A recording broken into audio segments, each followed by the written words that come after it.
Wow. Ah, boy.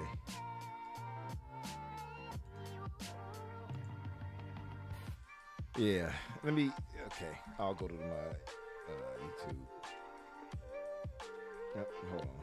I guess I may as well repost it to Twitter.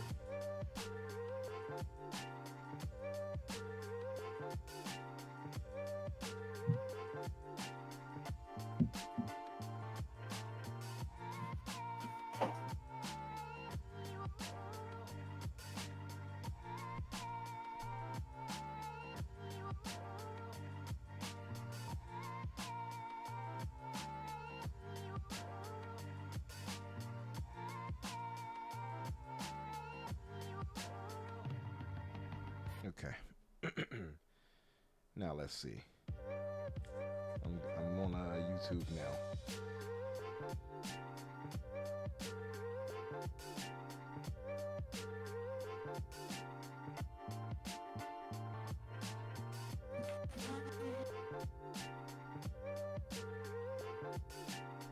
So people can hear us now. Let's see. Yeah, now you're coming through. All right. Wow. Wow. Yeah, now everybody's cleared out. I don't even know if they're coming back. Oh, nope, Spider's there. Okay. I just reposted it to Twitter, so maybe people will see. What's up, Spider? Thanks for coming by. Yeah, we had a whole issue here, or at least I did. My Discord got deleted. Had to restart things. Now it's popping up properly.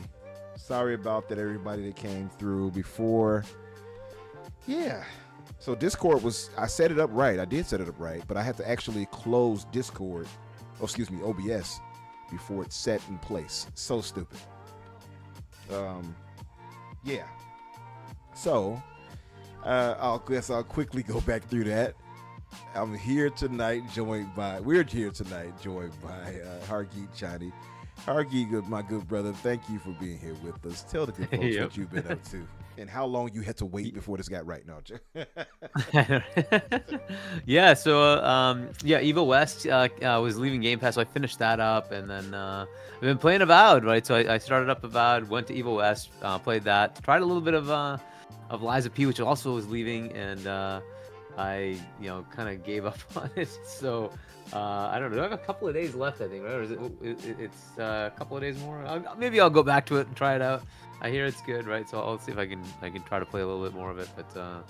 But yeah, I've been playing Avowed, which has been pretty good. So that's been most of my gaming. I don't usually watch too much TV. Most of my TV watching is when I'm with my nephew watching Paw Patrol. So. So yeah. So how are you feeling Avowed? What's your feelings of it right now so far? What you say?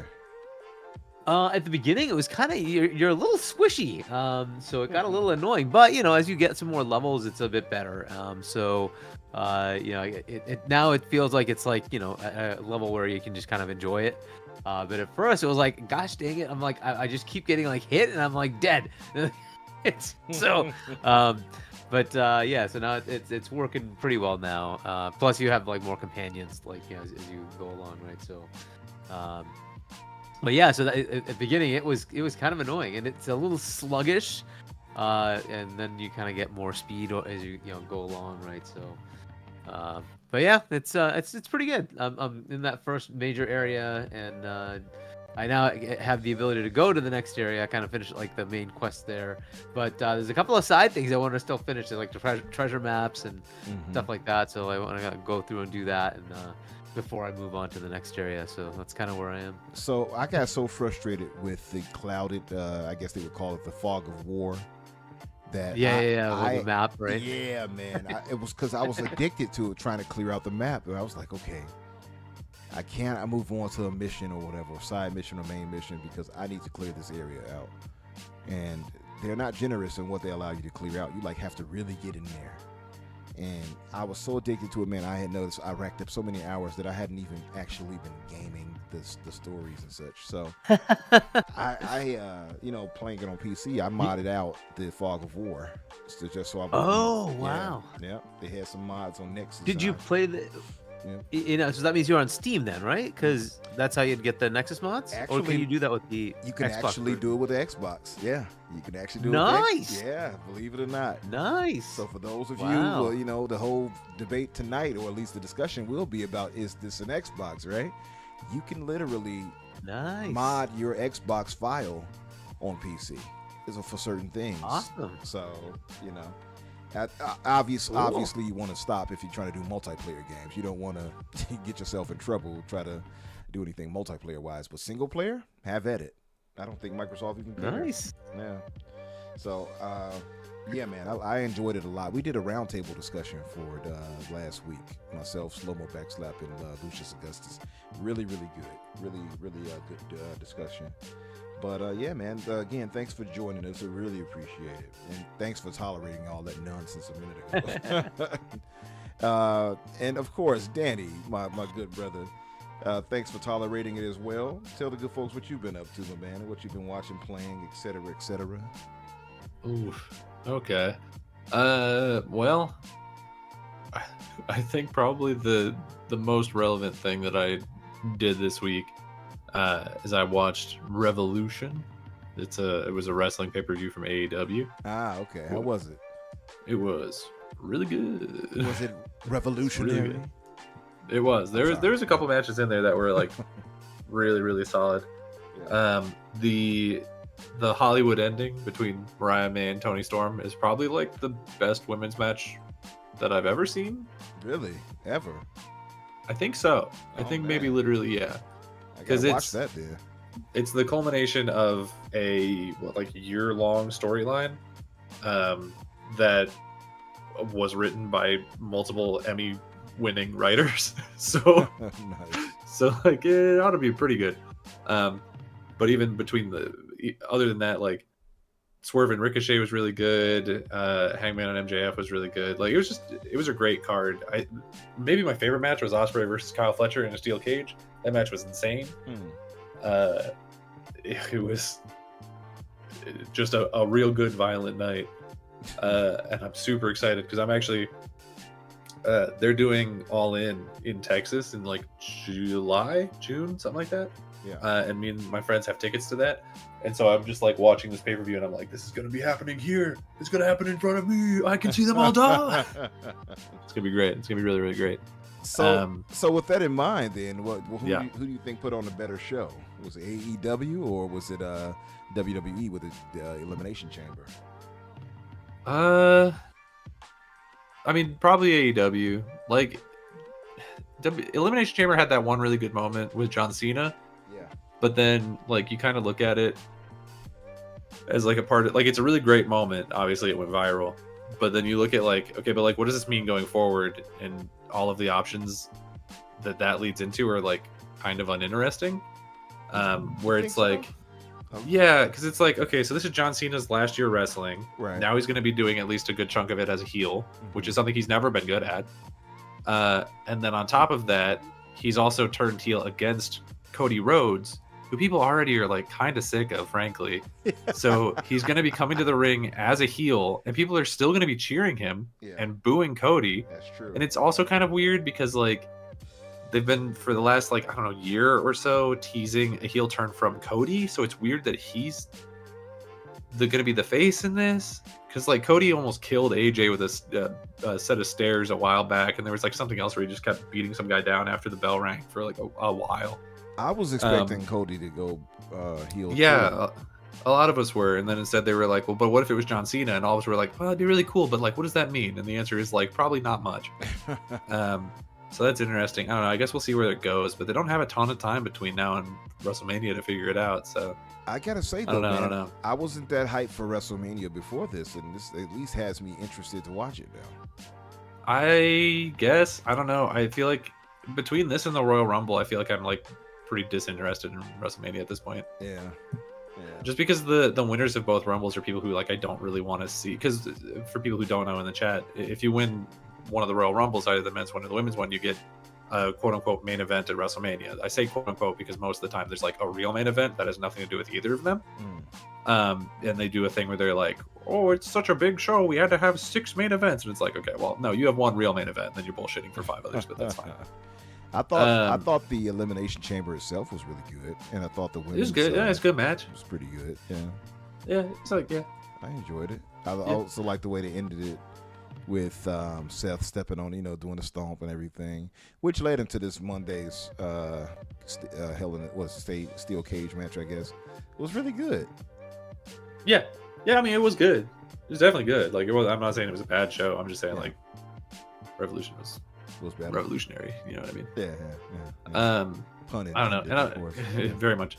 Yeah, but no, because like I'm looking at the winners from those 2 Rumbles, and I'm like, I don't know. Do I want to see another Jey Uso singles match? Like last WrestleMania, we learned that that's not a good thing to watch. I don't care for watching. I told you this before. I don't really see him. Like, they keep pushing him. I get it. He's over with fans and such, but he doesn't do it for me, man. As far as same limited moves, same like super kick 18 times in a row. Remember, I was telling you about that before, and I'm like, well, yeah, and that's what it's gonna be. I don't know who he's facing in this match. I guess presumably Gunther. Yeah. So like I don't know if he beats Gunther, then it's like, oh, okay, well now we've just buried Gunther under this dweeb, and if he loses to Gunther, then it's like, what was the point of him even winning? So I don't know. It's kind of a lose-lose there. And then the Charlotte Flair one, I'm just like, I don't know. Like, it's not a bad choice. Like, Charlotte Flair is a huge name. She'll draw ticket sales for sure. But at the same time, I'm like, I've seen this before. Like, I don't need to see it again. Yeah. They have to expand on that. I think they need some fresh talent. Yeah, I think their women's division is just like kind of weak right now. Yeah. So maybe they need to find. I mean, they're kind of helping it out with by bringing in the TNA roster. But then even at that point, it's like, I mean, frankly, if I was TNA, I'd feel insulted because they're like, we're gonna do like a bunch of crossover events with TNA, but only with NXT, and it's like, that's your like babies, that's your developmental. Yeah, and you're like, hey, people who have been working in the industry for like 20-30 years, what if you worked with us, kind of, but like also, but only with our babies? It's like, okay, yeah, interesting. That's fair. Shout out to everybody in the chat. Shout out to our mod, Gray Monad, being here. Shout out to that Blue Number, who I've been playing the newest Split Fiction game from EA and Hazelight Studios with. I should say, I almost wasn't here tonight. Oh, what happened? What was going on? I almost wasn't here tonight. Because 2 days ago, on Tuesday at like the middle of the night, CBS and Survivor announced they're like, we're doing an open casting call, and I was like, and so I almost hopped on a plane. I literally was looking up flights it was in Connecticut, and I was like, plane tickets to Connecticut can't be expensive. They're like $400, and I was like, I don't know about all that. So I literally almost hopped on a flight to Connecticut, to like go and sit in front of probably Jesse Tenenbaum. I think he's still the casting director there, and be like, hey, so here's why I think I should starve on an island for you guys. You actually know the casting director's name and everything. My guy, I'm deep in here. Okay. So for those who are not in the know, I'm in these weeds. Danny is talking about Survivor, and he was going to try to go and audition to get into it. He's really a super fan of the show. It's a good ass show. If you're not watching, then if I get on legally because you're in the chat, it means if I get on Survivor, you have to watch it. Yeah. So at least my season. For sure. Have you ever watched Survivor before? Not really, no. I've seen like little clips on YouTube, but that's it. There's some really good seasons, and there's some really kind of okay seasons. There's some not great ones. If you're gonna watch one, just skip like Thailand. Honestly, if you watch any of the last 4 seasons, it's a great place to jump on. It's a pretty good show, and it keeps you in shape. No, it does. Starvation will do that to you. Starvation will do it. Yeah, man, if you make it, man, it's an obligation for all of us, I think, to support and watch, for sure.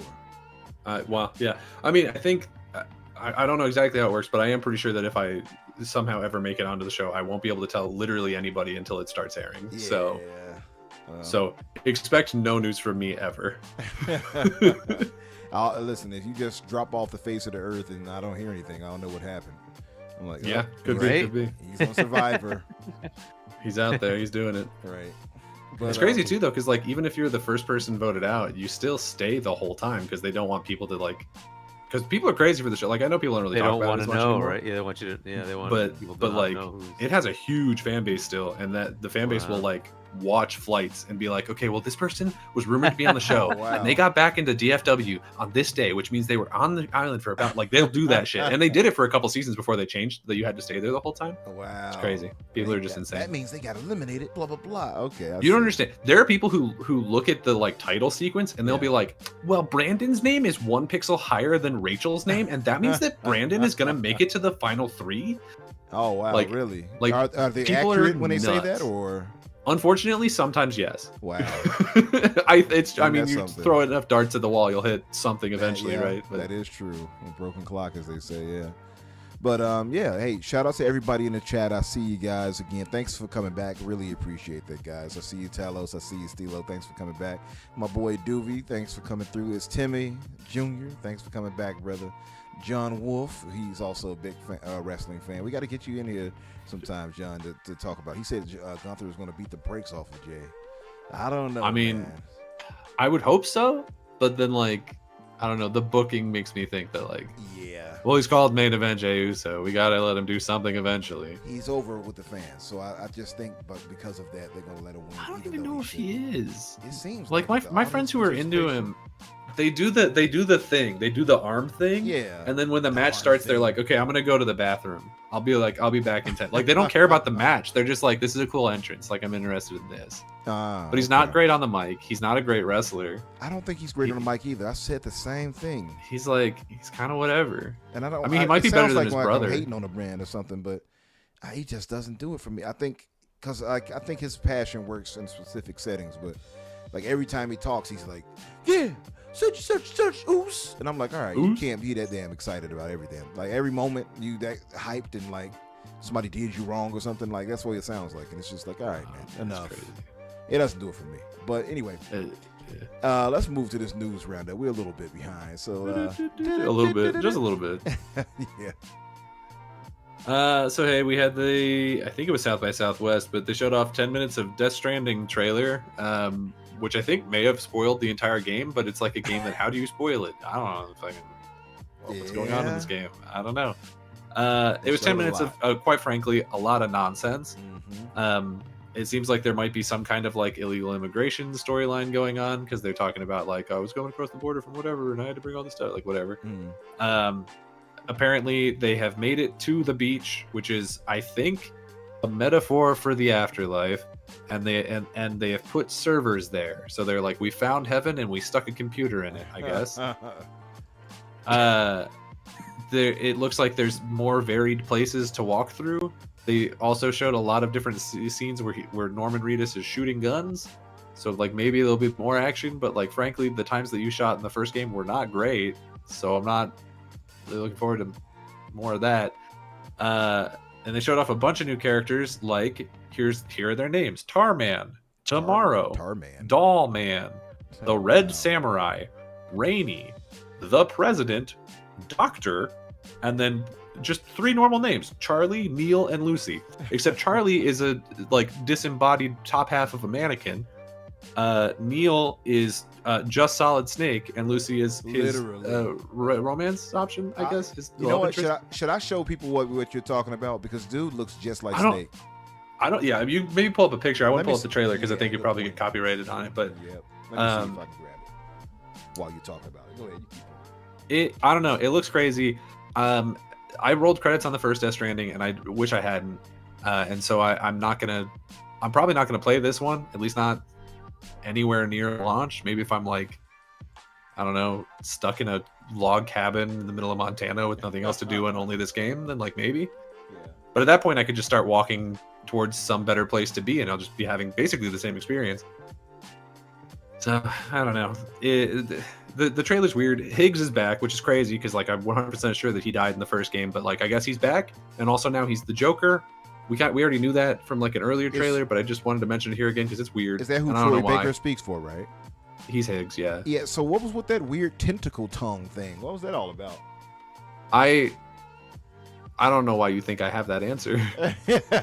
I don't know why you think I would know that. Hell, I figured they may have shown it or something like. No. Oh, okay, they did. The like Timefall or whatever, like the evil of the Death Stranding universe has a lot of like nautical.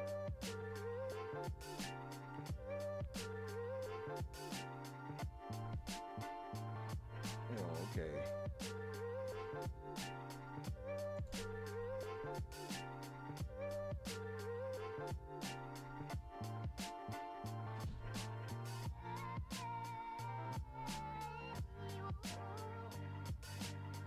Heartman.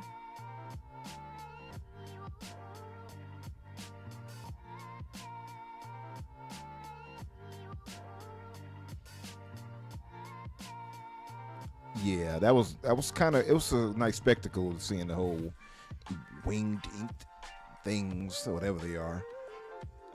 By the way, that's the, if you guys are looking, that's the guy on the screen there who's not so subtle snake homage without the bandana right here. But once he put it on, I was like, that's definitely a snake. That's definitely supposed to be Solid Snake.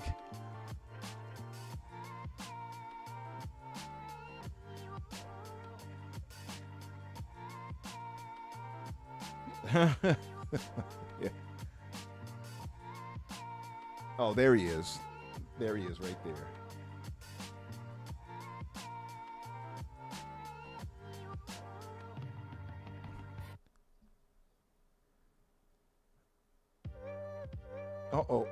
Oh, Danny, let me pause you for one quick second.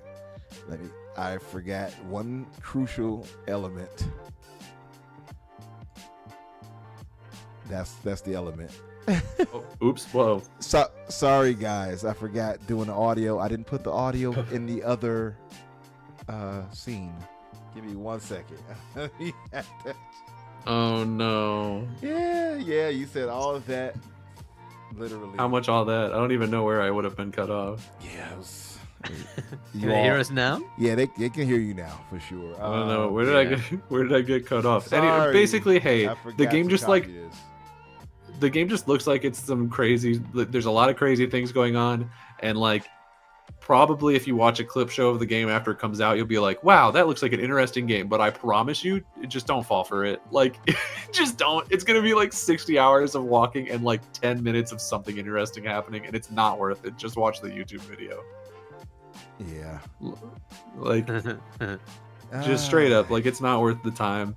Also, like, another big spoiler, which, like, I don't know, is it? I'm just gonna say, because like I don't know if anyone cares. Like most people didn't even play the first game, so whatever. But like they show the character Fragile, who's like one of the only interesting characters in the first game, presumably getting shot in the back of the head. So like she might just be dead. Oh, wow. But then also Higgs was dead, and that didn't matter because he's back. So maybe who knows? Who knows? Who knows? Oh wow. Let me see if I can add this to this other channel. Well, you know what? I guess I'd ask. Did you guys have any interest in this outside of Danny? I know how you feel on it. What about you, Harky? You got any interest in Death Stranding? So 2? I tried Death Stranding 1, and I didn't give it too much of a chance. I kind of like got maybe like an hour in, and I'm like, okay, whatever. But I have it, so I can certainly play it. I even bought it on the Xbox. So I know Colt said it was really good. So I'm like, maybe I should give it a chance. I don't know. We'll see. Yeah. So I'll try to play it, but the problem is like, if it's not gonna catch you immediately, there's so many freaking games, Yeah. and the backlog That's just keeps absolutely getting larger and larger, and it's like, Right. do I bother? It's just one of those things. Like it used to be like you had like 4 or 5 games a year, right? That were really big, and you're like, yeah, I gotta play all the. Now you get like freaking 3 games a month, and you're like, I don't know how you keep up. It's just crazy. Yeah. That's So true. I don't know. Yeah. And this year in particular has been crazy. So. Yeah, I still haven't played Sniper Elite, Eternal Strands. I haven't played stuff from last year. I haven't played Metaphor. I own it. I haven't played that. I Like, enjoyed it before. I have the disc for that in my console and have not barely played it. Oh, like well. Yakuza just came out. I haven't even bought it yet. Same. I don't know when I'll get to it. Yeah. It's like, ugh. Yeah. I'm far behind myself as well. Like I got a bunch of things to play. And matter of fact, we got like Berserker Kazan launching soon. I think, right? We got like Yep. Yeah. man, we got Yeah. That's coming up in a few weeks. We got AC Shadows coming out. That's right. That's right. Hell, Adamfall comes out. Adamfall. It's just a lot to have this on the plate. What's the release date for Death Stranding 2? Is it later this year? I think. Yeah, is it like June or something? Yeah. Yeah, it's coming up soon. Yeah. So, chat, I don't know. Are you guys hyped for Death Stranding 2? I don't know. June 26th. June 26th. June 26th. Yeah. Okay. And on everything except Xbox, huh? I mean, no, it's not on PC. Well, actually, it's just PS5. Just PS5 for now. It'll be on both PS5, or sorry, both PC and Xbox soon enough. Like, we already know that it's going to both. Okay, yeah. It's been unofficially, but kind of officially confirmed. I mean, yeah, since it's not owned by Sony anymore. Yeah, I'm sure they had a little small deal in place or whatever, but yeah. Yeah. It's still being published by them, at least right now. They'll probably do the same thing where they did with the first one, where it's like, oh, it's technically published by another guy, but like, no. Okay. Yeah. Yeah, the other one was 505, I think, right? Published the. Yeah, I think so. Yeah. Yeah. They did the online version. Yeah. What else did we have in the news, Danny? I just wrote down Neil Druckmann says some out of pocket stuff that he shouldn't have said. I got two. He's not canceled or anything. He just said two really stupid things that are like kind of upsetting Naughty Dog fans. The first of which is he said, "Hey, there might just not be any more Last of Us games, like ever." He said he had an interview with, I actually forget who it was with, but Variety? I think it was Variety. Yeah, it was like not a video game company. It was something like that. It was because it was the next season of the show is coming up. Right? Yeah, that was the. Yeah, and he said. He said basically just like, hey, don't hold your breath about getting another Last of Us game. There's two, and that might be it, is what he said. Which is a real turn of page, because at like 2022, 2021, something like that, he had said like, yeah, I wrote a pitch that for 3 that I'm really excited about. It's going to be great. Like, it's super cool. So something has changed internally where he is now going like, yeah, I don't think that's... The alternative that some people have been throwing around is that like maybe he's just saying that so that people won't be like ignoring Intergalactic and instead play that being like, oh, well, this is the next new thing. Last of Us is gone. This is all we have now. But I feel like the opposite is now true, which is now there's even more pressure on Intergalactic, where it's like, now it's not just like, oh, this is what they're doing between now and the next Last of Us. Now it's, this is what they're doing in place of Last of Us. Like, this is what they killed Last of Us for. Like, that's what the conversation around Intergalactic is going to be. Yeah.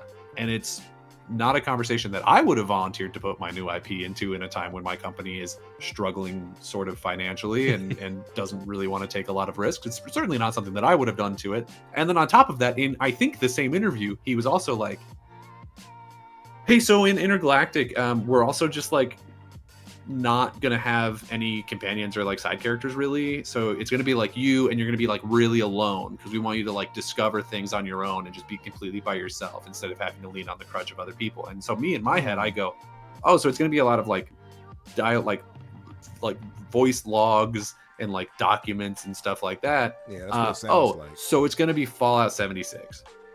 It's going to be Naughty Dog's Fallout 76. Nice. Like that's all action version. That's the thing that hits my brain. And so between the combination of those two things, I'm like,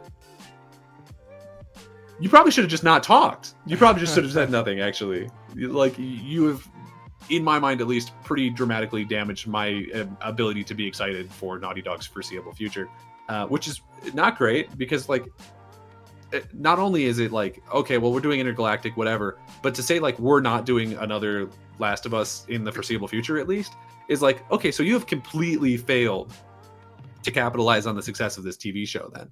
Because there's 2 games, and you've already done one of them in the TV show. You're going to drag out the second one into God knows how many seasons. I think they said like 3 or 4. And then what? Will you have another game out by then? The answer is no. So does the show just end? Does the show go completely off book and just start doing other things? Because you're already going to have to do that to some extent if you're going to stretch one video game's content over 4 seasons. Like, what are we looking at here? What's the situation here? And all I can think of is literally last year when everyone was like, oh, Microsoft's so stupid. They're so bad. They're so bad at doing company things and making money. Why is there nothing out to like support the release of this Fallout TV show? Why are they doing that? And then like now it's the most successful thing in PlayStation is the Last of Us TV show. And they're just saying at the same time, in the same breath, they're saying we have no more Last of Us potentially ever. Yeah. and no one's talking about it. It's interesting. I mean, Luis Jimenez in the chat, he made a great point. He said that he thinks that he just wants to move on to TV and movies now. What's your guys' thoughts on that, Herky? Yeah, I already mentioned that. Like he's wanted it out into Hollywood anyway. Look, he's made it public that he kind of wants to, finish up the next game and then move on to, be with his family, right? Because his kids are kind of grown up. He's like, I'm gonna like take a hiatus. Either he's gonna just quit totally or not. But like he's always had this in his mind to kind of go into the Hollywood scene. So first, I want to point out some interesting things, right? So why is he leaving? Yes, it could be family. That's totally valid. But let's just face some realities here. They spent $3.6 billion bringing Bungie in, who came in and said, "Fuck you, Neil. Your game sucks, and you should just shut it down." You think somebody who's like the top dog in Sony thinks that's not disrespectful? You got to think he's gonna say, "What the fuck's going on here? What do you mean?" Well, you have to also have to assume that someone at that high level has probably some amount of an ego, which is not like a knock on. 100%. And so someone coming in and being like, "Your thing sucks," yeah, is not great. Yeah, exactly, right? Like, so you're gonna come here and tell me, and then what happens later? Marathon isn't doing very well in the previews. Oh, gee, what's going on there? Destiny's failing. Oh, well, excuse me. You gonna come and tell me my game sucks and your game is fucking dying? Shut the fuck. You gotta think that's gotta be hitting his. Like seriously, wouldn't you? You are the critically acclaimed studio, right? You have Uncharted. You have Last. Who the hell's Bungie? What have they done in the last decade? Like, get the fuck out of here, right? And so you're gonna come in and tell me what I'm gonna do? So I don't care who you are. If you're at that level, you've got an ego. There's just no way around 100%. It. It's got to be hitting them saying, "Who the hell are you to tell me what my game is supposed to be like?" Right? And your game's failing. Go to hell. Right? And so maybe he's a very nice dude. That's like, but I just can't see it. I can't. I'm sure that's got to hit him. Yeah. So I think he's like, okay, I'm gonna finish up this game and you can F off, Sony. And like, we'll see what happens afterwards. If he decides to make his own thing, then that's what it was, right? The other part is he's had this in his head that he wants that Hollywood thing, right? So this is his avenue. He's like, this is I've got this, right? There's another, like this is on HBO. There's another HBO series that famously did the same thing, which is Game of Thrones, right? They didn't have the ending. Yep. They didn't have the ending. And they had to just come up with it. So I think you're going to see the end of this story. That because they wanted to hurry and get to the Star Wars, allegedly, right? And they were signed on for that. And that didn't even happen after that. So I think that basically this is how you're going to see the end of the Last of Us story. It's going to be this way. He may have pitched the game that he wanted to pitch, and PlayStation said, we're good. So I think that's kind of where it is. Like the sigh that he had there, I was like, well, don't expect to see. And so I think he's just frustrated with wherever they are, what PlayStation is. You have to also look at it from PlayStation's perspective. They've been having some issues with their games. They spend a lot of money, and they're like, are we getting the returns here? And you get the money man coming in saying, you guys don't know how to make money.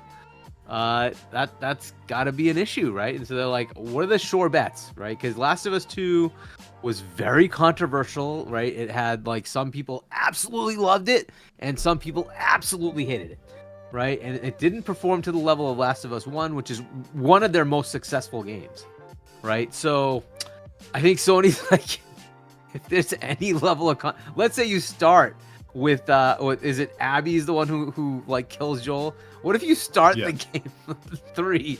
You start with her, and they're like, maybe we shouldn't do that. Like, yeah, we're good. Why don't we not do that? Let's go to your other game. And but like, here's the problem with Intergalactic. The trailer has a more than 2-to-1 dislike to like ratio. That's good. That's just really not good. I don't know where that's going to be. You were mentioning the loneliness thing. He went further. He wanted you to, like, it was supposed to add faith and like sort of a loneliness factor to it, and you're supposed to kind of feel like you're lost and you're trying to discover what the hell's going on, right? So maybe that'll be cool. I don't know, but like I don't know where that ends up as far as the fan base. Yeah. I mean, they're already like not liking it. I gave it a chance. I'm like, okay, retro 80s style thing. This doesn't look too bad, right? So I'll give it a chance. Let's see what it's like. But oh my God, did the PlayStation fans not like it? So I don't know where they are with that whole thing. He's got to be frustrated, right? Because again, I'm sure he sees that negative feedback, and it's like, well, what do you want from me? So, what do you want from me? You know, right? The And thing, so, like, though, I would say though, Go the ahead. thing about the whole dislike for that trailer though is those anti-DEI people that's all like being all stupid about it. Yeah. It's I mean, the it's definitely at rooster least part types. of it. Yeah. So I Fair don't know how enough, much but, people like, rely on it, but yeah. I don't know how many games have like actually survived that though. That's the problem. Is once you have that kind of like, if it's like close, then Right. like, okay, fair enough, right? But it's like more than 2-to-1 negative to positive. Yeah. And it's like, well, that can spell disaster. Yeah. Yeah. Well, and I also like, think good luck to the game, but Yeah. Well, and I also think just outside of that, it's such a risky thing to be like, hey, financially, we're not killing it right now. We're going to do a brand new IP that's a little controversial because like, hey, there's these douchebags who won't like it because it's a black woman, and like that unfortunately is going to impact sales to some extent regardless. And then also it's like, and it's going to be a lonely game with like not a lot of characters, so probably not a whole lot of like writing as far as that's concerned. And then on top of that, like it's about religion and stuff, and like that's going to piss off a lot of other people who would be like not really great about not super. So it's like you're taking a lot of risks on this thing at a time when like taking risks for I know. PlayStation is not a great idea. Yeah. So it's like, could And it work it's out gonna for be them? Yes, expensive, absolutely. right? But yeah, oh, yeah. It's a high production value, right? It's gonna be expensive.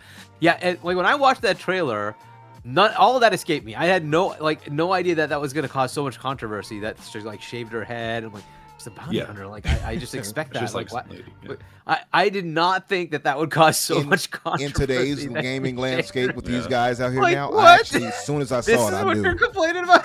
I knew Really? immediately. It's the same thing like when they showed Joanna Dark. I was like, oh boy.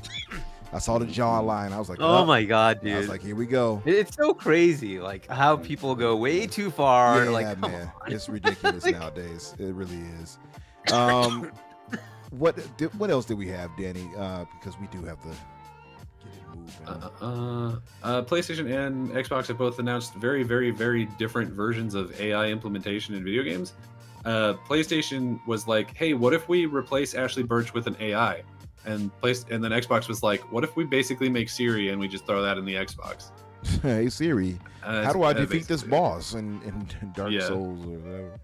Which like is cringe, but at least it's like I can see a use case for that. The one where it's like, what if we just did Aloy but with AI? Is like, well, I already don't like her, so making her ChatGPT is not going to make me like her more.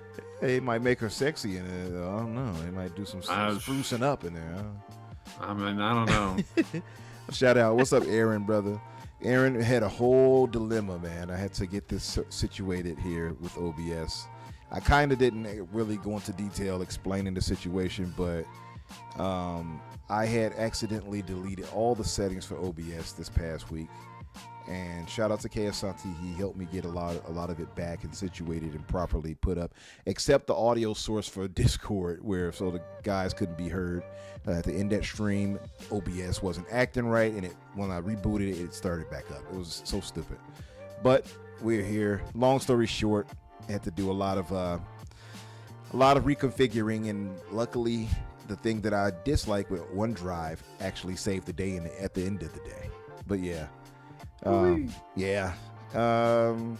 What else did we? Now, you know what? We had that. I guess I'll skip ahead a bit. We had the Silent Hill F trailer that was shown. Yeah. And I'll play that here. When I switch to this, I want to make sure that you is guys. that gonna? Yeah, is there audio? Yeah, I did exactly. Uh-oh. Hey guys, can you still hear them? Please tell us. Let us know immediately. Can you hear us Aaron, now? let me know. Yes. Can you hear them now? No. Aaron, I'm talking to hear you. us Can you now? hear me? Can you hear me, Aaron? Yeah. I want to see a response Oh. specifically from Aaron. If there's no Aaron, okay. then it doesn't work. Okay, Ah, there you we can hear go. us. Yes, we can Okay, hear us. okay, Yeah, okay, you can okay, hear us. okay. Nice. Okay. Yeah, this isn't a new game, right? Like I'm pretty confident we knew about this, right? Otherwise, I had a really specific premonition about a Japanese Silent Hill game. Yeah. Well, it's new to me. We did see them talk about it, like it was mentioned, like, oh, we'll be talking about this soon.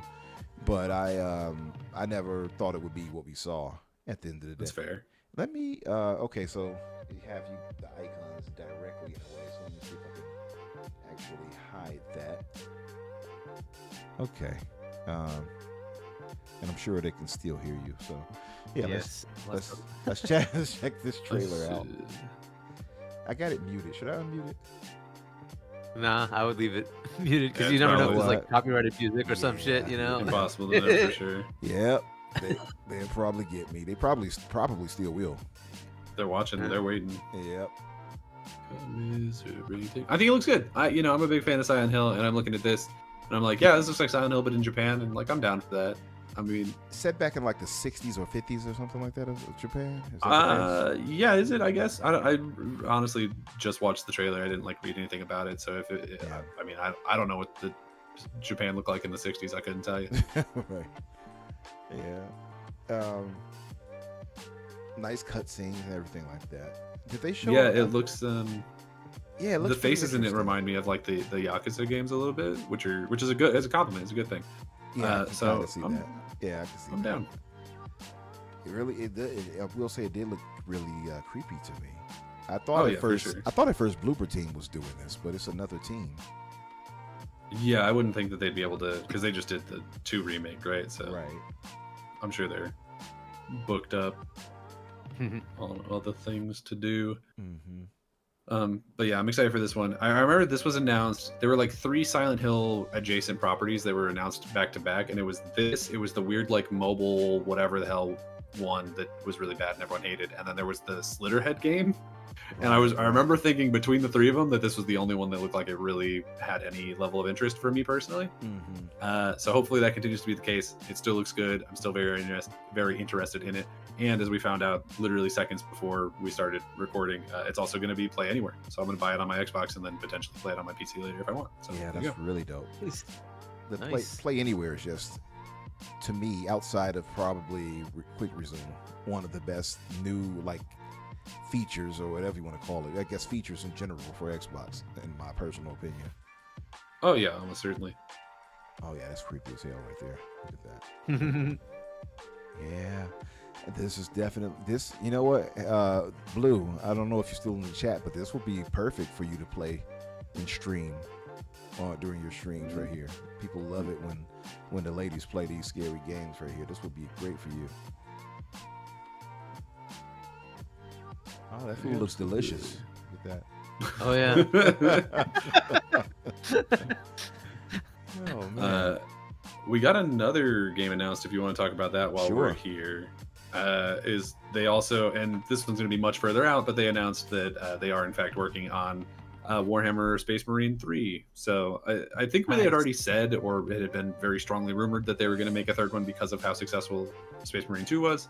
But now it's like official. They tweeted it from all their personal accounts. We'll see you in 6 years, right? Yeah, it's gonna be. Hey, it's gonna be a minute. Like, don't hold your breath, y'all. But it's coming. So that's cool. I mean, you know. Yeah, for sure. No, Focus.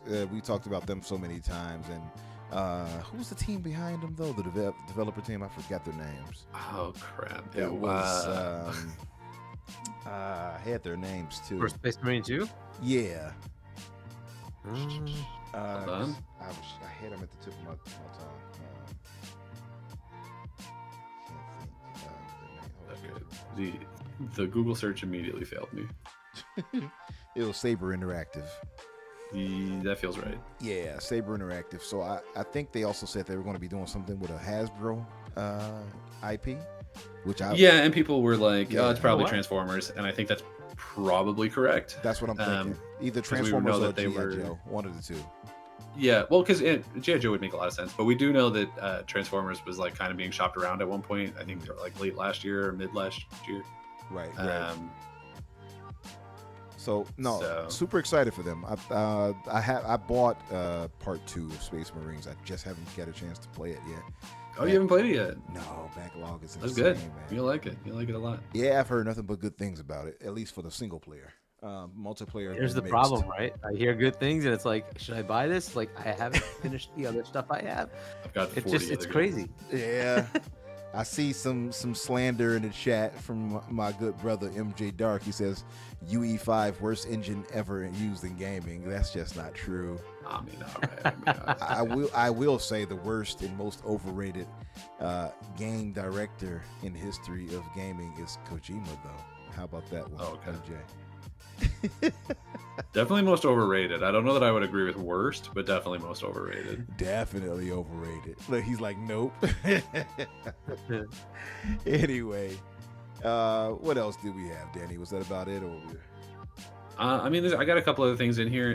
There's big rumors about this Oblivion remaster. They're saying that's going to be announced and released sometime next month. I don't know if that's going to coincide with an event or if they're just going to like do it. It must be an event, right? Because like they say, there might be some type of shadow drop, but I just don't. I feel like I don't know. I don't know what's happening next month. I think we have what is it? Next month is Nintendo the partner Switch thing. 2? There's that. I guess they could announce it there. But it could. I know that they're also like doing a partner preview or whatever. I don't know if that's next month or when that is, but I remember that was a thing that was getting floated around for a while. It wouldn't be completely crazy for them to be like, and one of our partners is making a remaster of one of our games. Like that would make a lot of sense. So who knows? But apparently that's happening next month, as said by both Jez and Special Nick, I think. It doesn't have to be a part of an event, though, right? It could just be its. Yeah, they could just do it for sure. Yeah. I mean, yeah. I feel like it's a big enough deal that like you would want it in an event, but you don't need to. Yeah, I feel. Yeah, I mean, they've been talking about this for so long, man. It's just like finally. Yeah. Hell, they've killed fan projects and all before it, so I'm hoping that it's really, really great. Personally, it's on my Mount Rushmore of gaming, so I just cannot wait to see it in this Unreal Engine 5. I'm expecting my eyeballs to melt out of my eye socket. We'll see what happens. Yeah, MJ says that you're overrated, Danny. I'll take it. That means that people are talking me up. Yeah, so. There you go. I mean, I don't know who, but I'll take it. Danny said, "Hype me up." If people are hyping me up, I agree that I am overrated, but I will take the compliment. Thank you. MJ says he expects UE5 to stutter. Yeah, on an inferior Nintendo technology for sure, MJ. Mods get him. Yeah, old, outdated Nintendo technology. I'm sure it will stutter. If it loads up at all with that old tech. Anywho. Well, it'd be a Switch 2, not Switch 1, right? But I guess, if it was not UE5, I would say they could probably put it on Switch 1. Yeah. Yeah. Well, I hear they might be finally adding Bluetooth to the Switch 2, so that'll be exciting.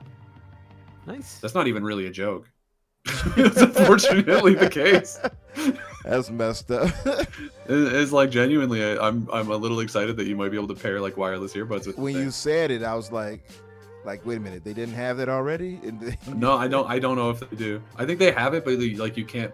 Like Bluetooth exists, but you can't like pair headphones to it. You know what I mean? Because I don't think you can pair your like wireless earbuds to a Switch 1, or at least I haven't figured it out.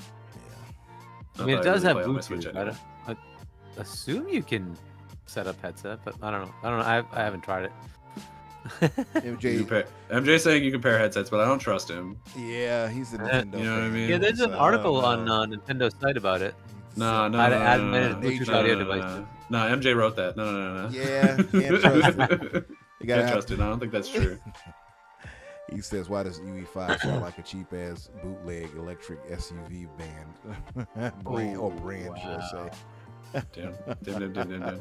Why does our whole audience hate you? That's crazy. I don't know. It's so crazy to hate on UE5, and UE and Unreal in general has powered so many excellent, legendary games in so many different series.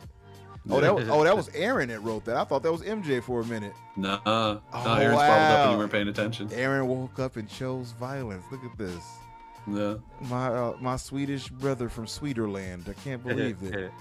To Aaron. UE5 does look good, but they're right about like the stutter thing. That's kind of a thing. And hopefully they can fix it. Please don't give him ammo.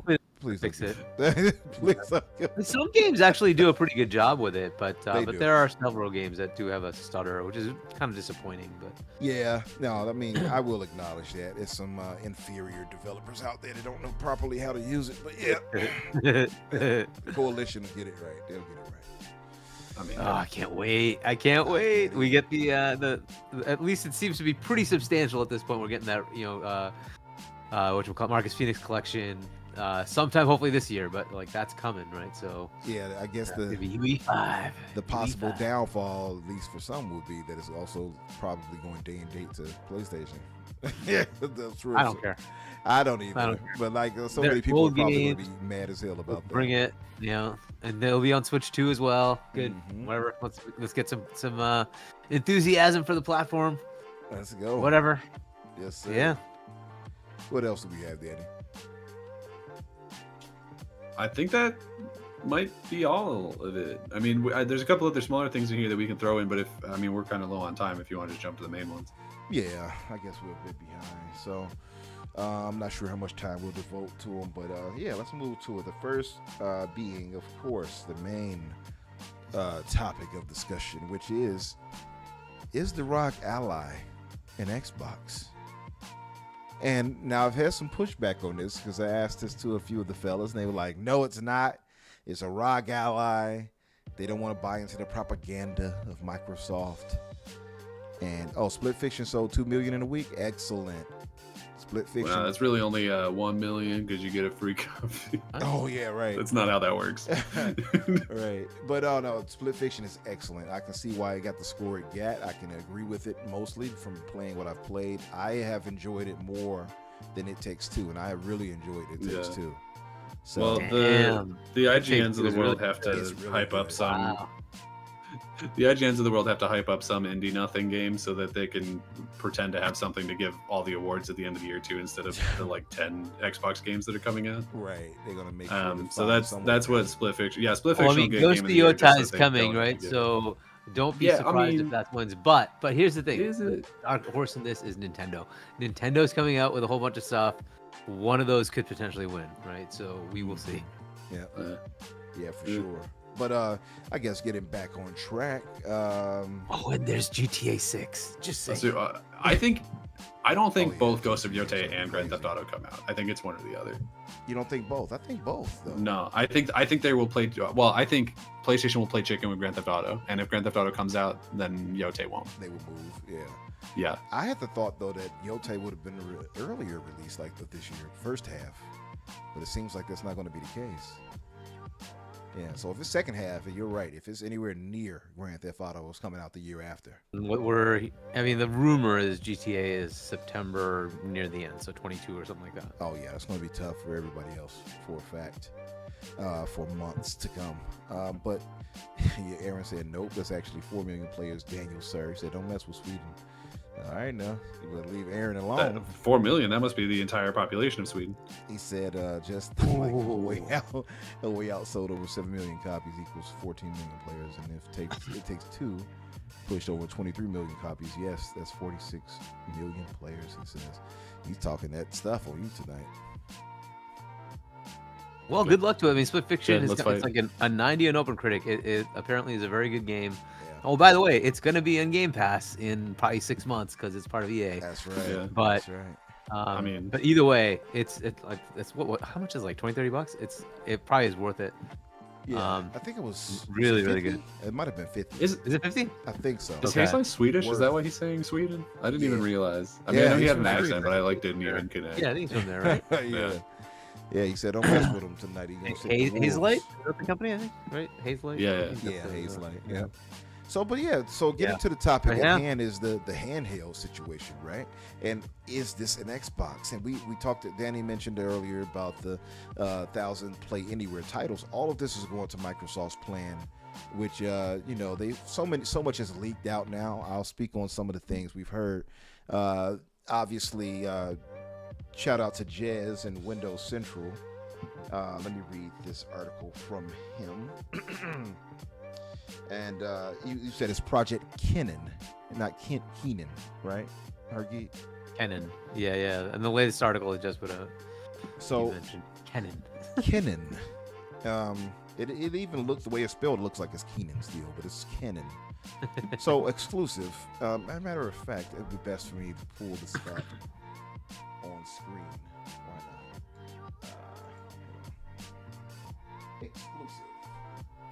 Exclusive. World premiere.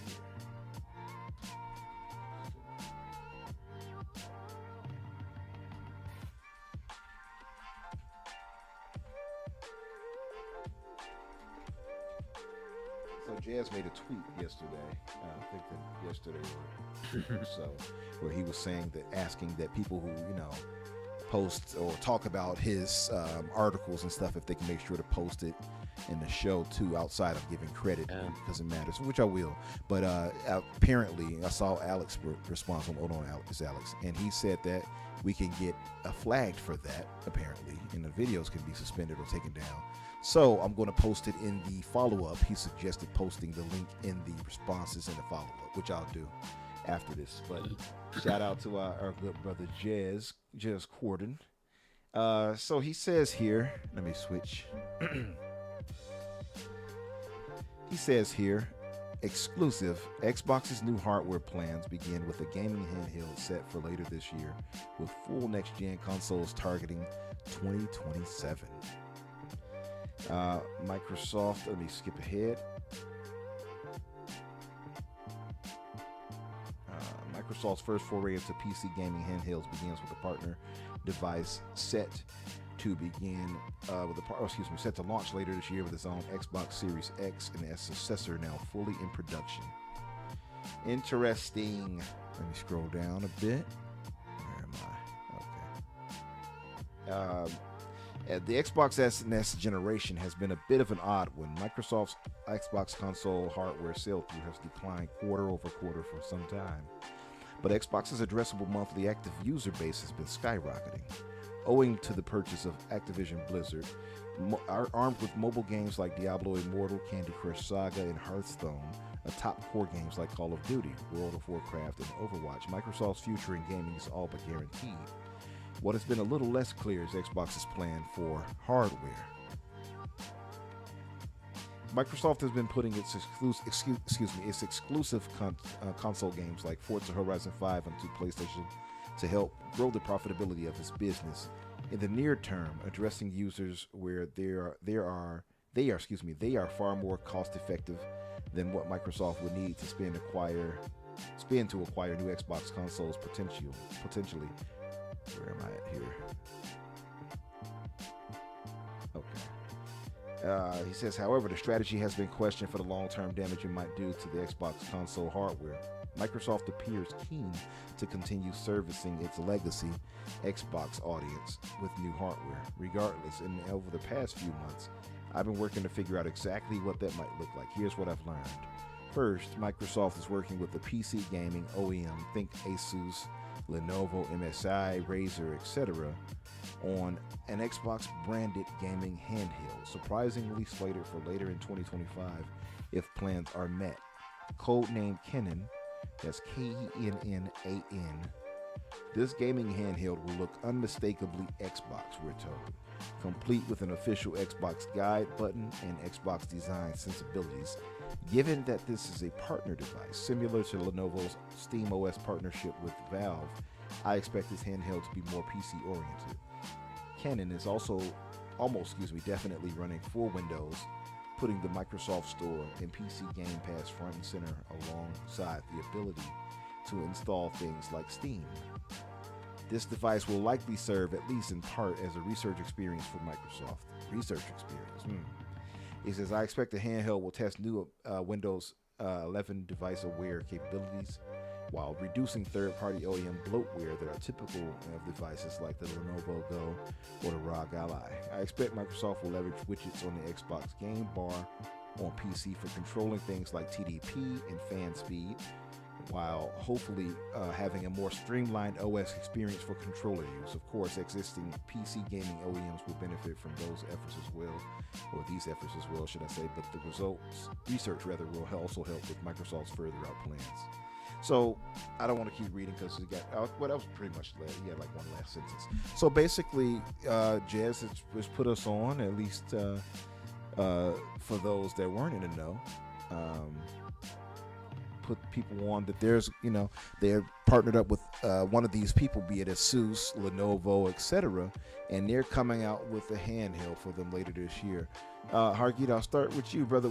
Are you excited at all for this? Or I don't know, I don't think handhelds are really your thing, but are you excited for this possibility? And that outside of it being excited, because I see experimentation, and I kind of think, what is Microsoft going to do going forward? Because they have their own handheld going. Are they going to use this as an idea to learn from and maybe make a stronger handheld? I got a lot of thoughts on that actually, but I'll leave you with those two questions. Are you excited, and what do you think? How do you think this will land as far as it being a third-party device partnered with Xbox? Because I kind of look at it akin to Razer Kishi in a way with Xbox branding, but it seems to be there's going to be much more than that.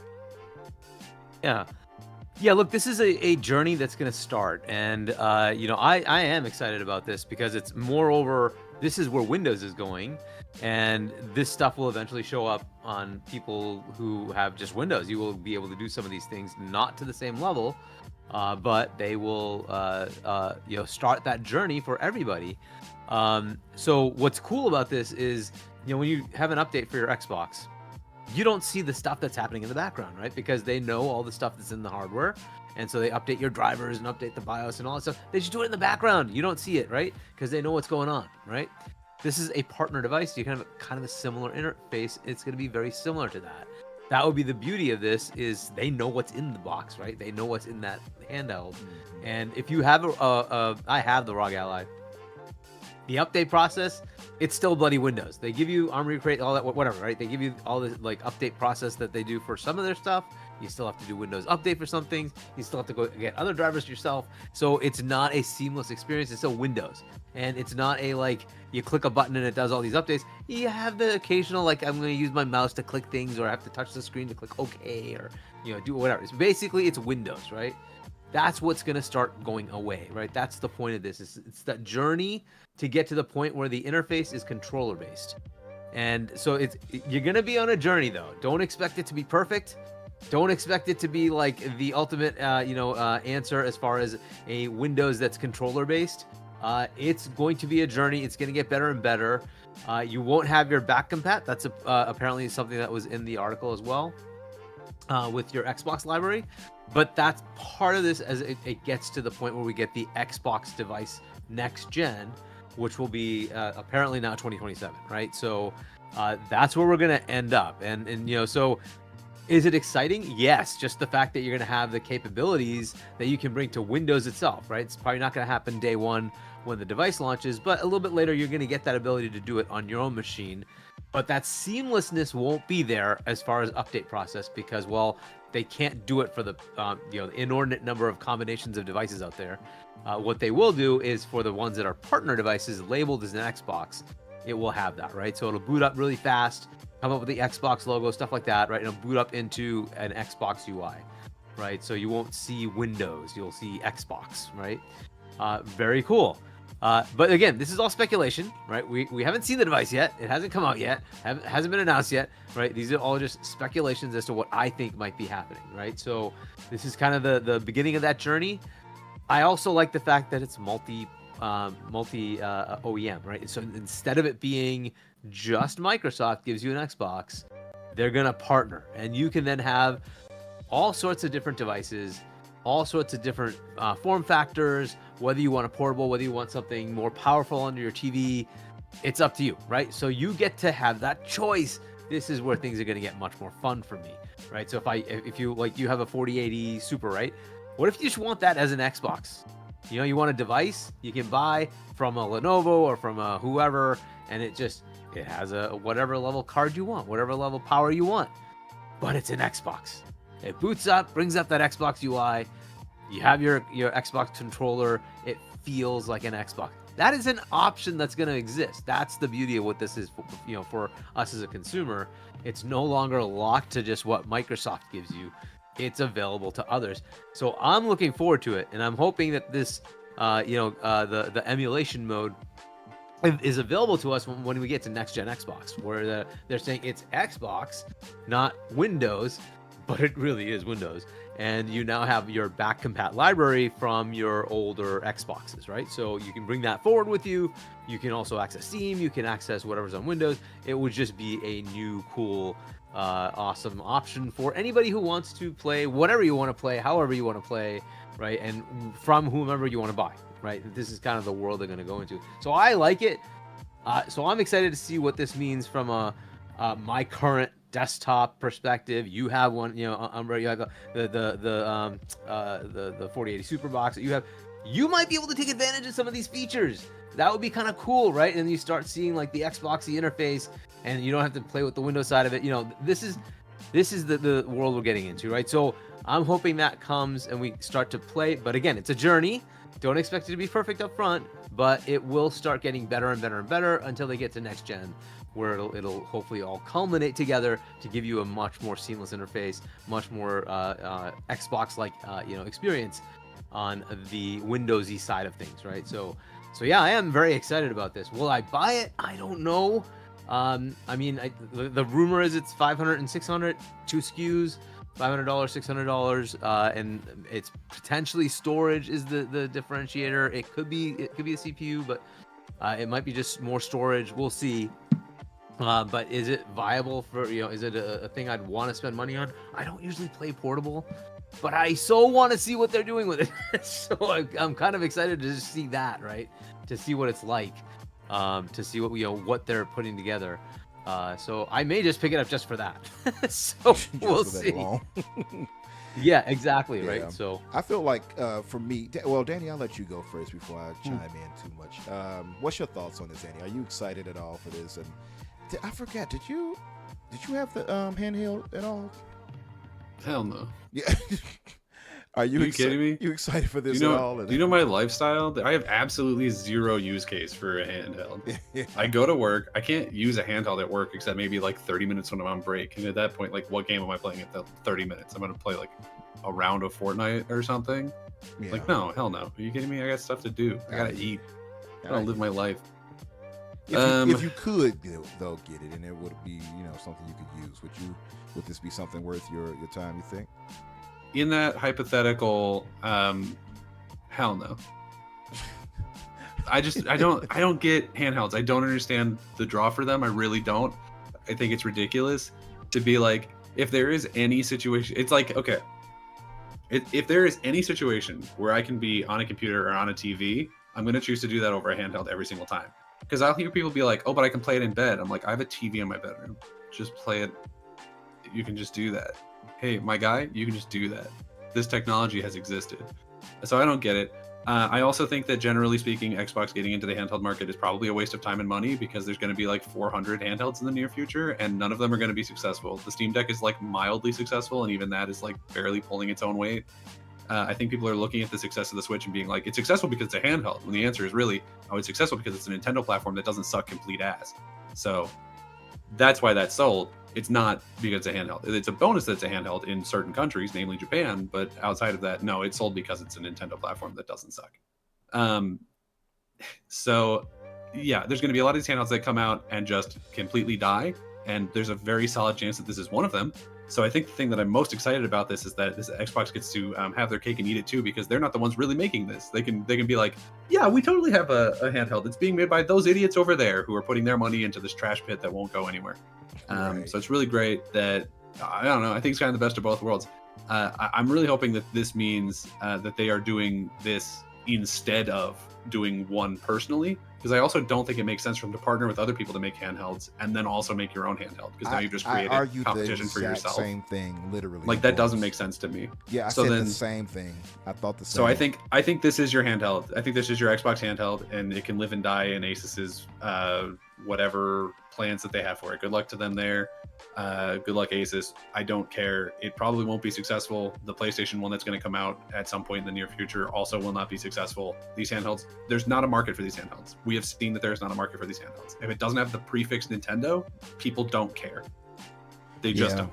Yeah, I literally on Boom's podcast this past week, I was nearly halfway knocked out because I was so tired. But one of the things I floated out there was, is Xbox still making one? And they are, to be clear. But I felt like, but why if they have them also doing it? But I guess there is the freedom of choice. Victor Ellenstein makes a good point. He says that they might also be able to use external GPUs. Yeah, I'm pretty sure it will be because the ROG Ally right now can. So that, yeah, for sure. Xbox, if they do that, that would be pretty dope as well if they allow for that.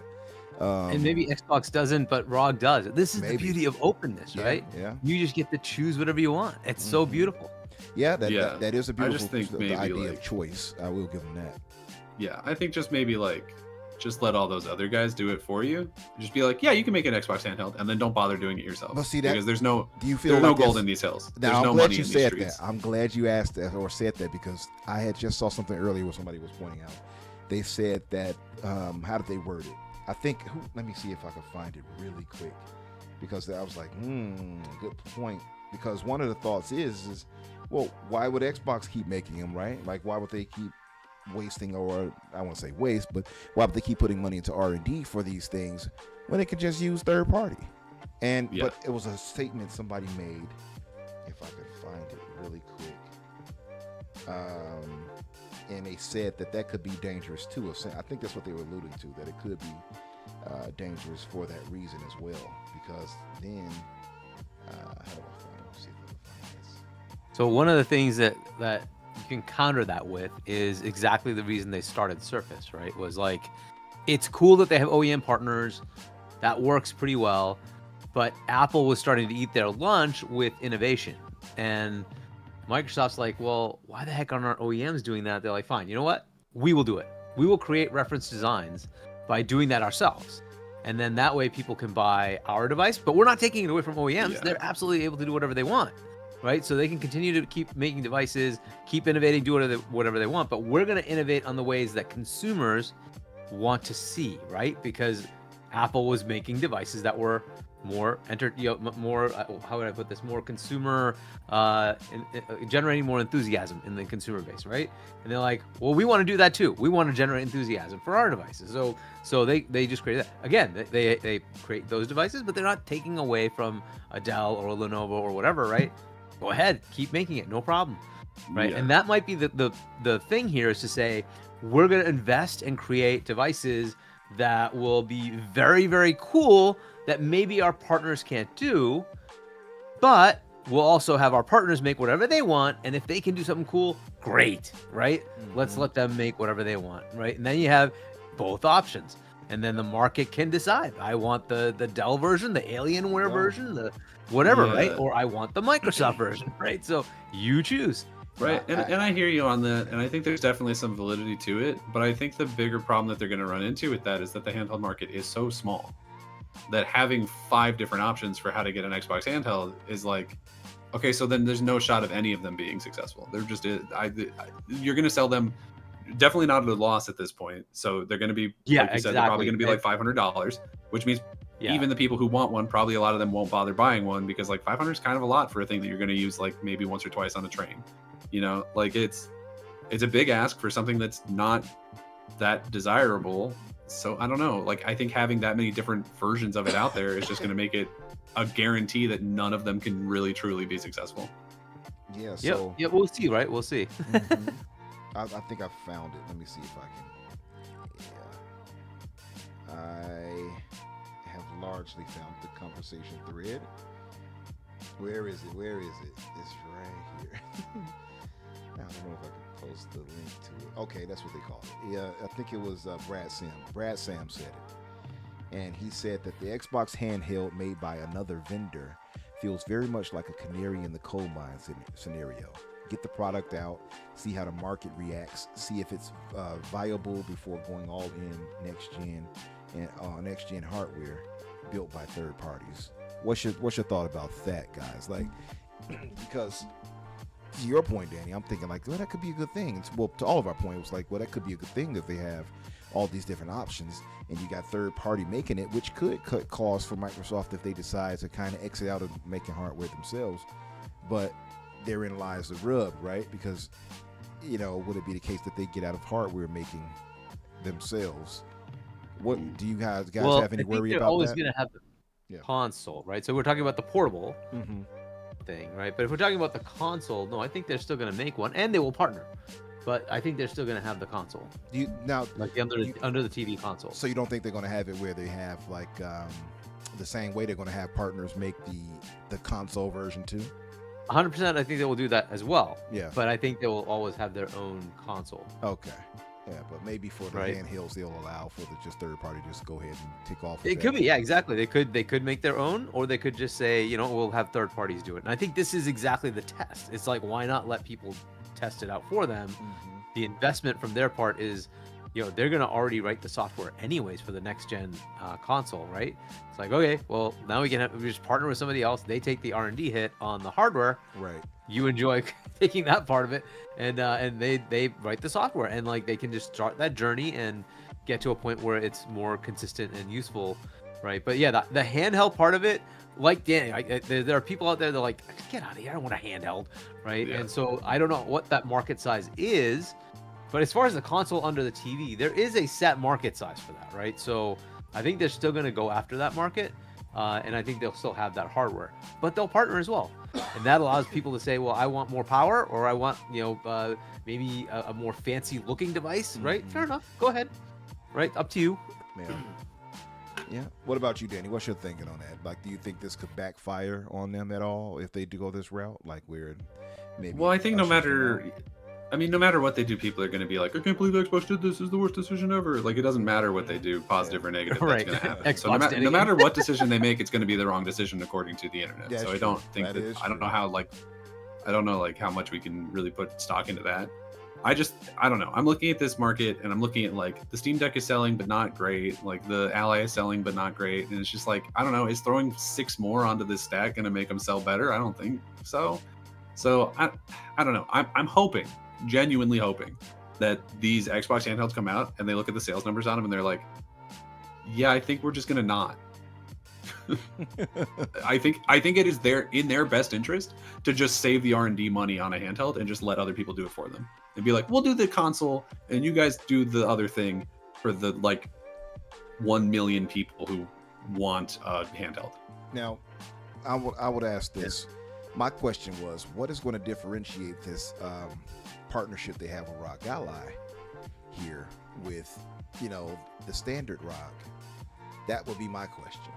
And so I know they're going to have this GDC conversation this Friday, and that's probably where they'll lay out some plans and things like that. So my thinking is, what is going to differentiate this Xbox branded version from the standard Rock Ally, the Z1 Extreme, or the Ally X? So that's my thinking. But so would it be that they maybe enable, finally, instead of just Xbox Play Anywhere, when they really take that to the next level and allow us to access our own games?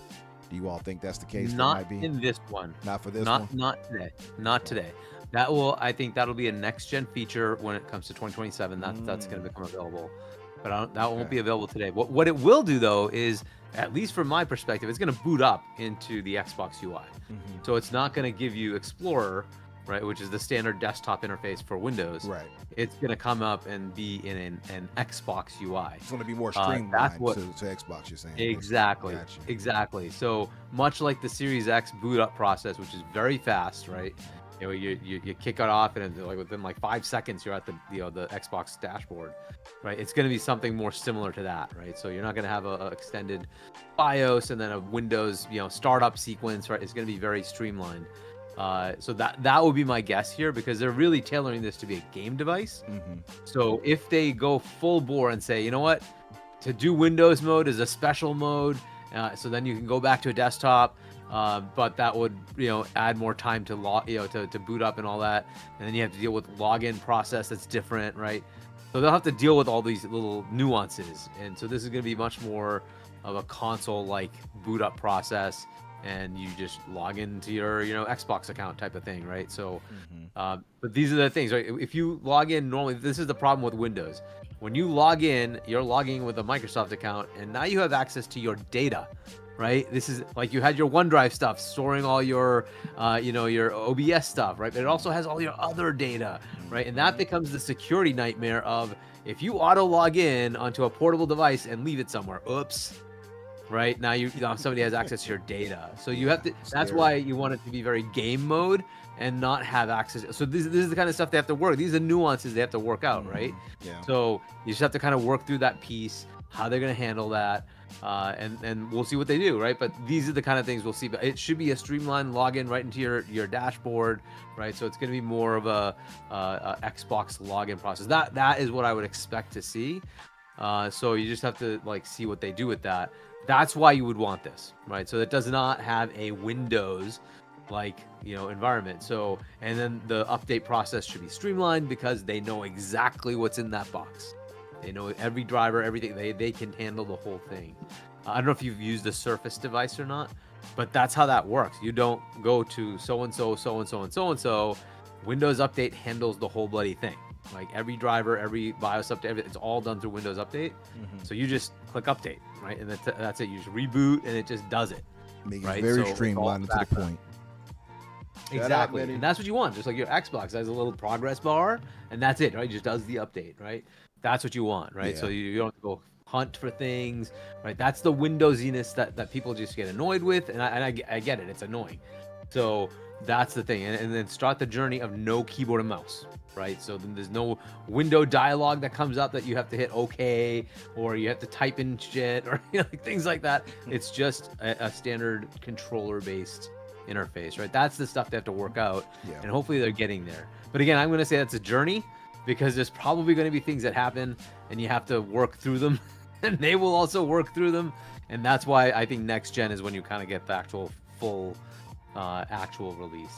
And that's when they'll also tag in that, hey, this is not Windows, this is Xbox.